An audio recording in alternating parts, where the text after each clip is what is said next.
السلام عليكم. لا تنسوا الاعجاب بالفيديو والاشتراك في القناة تشجيعا لنا لنستمر بنشر المزيد ان شاء الله. تحقيق الذهب للفيحاء على مستوى الكاس. كرة للجهة اليسرى، ماكسيمان الله في الجانب الأيمن، محاولة أرسلت خطيرة، إنقاذ ناجح، عادت الكرة الله التسديد، ماكسيمان الأخطر دائما الله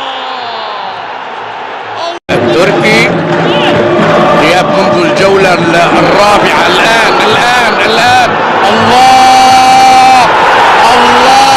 يمرر كرة مع كيسيه، قدوات يتحرك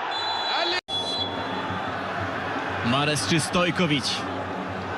Głęboki oddech. Mares bardzo pewnie. 4-0 w 43 minucie.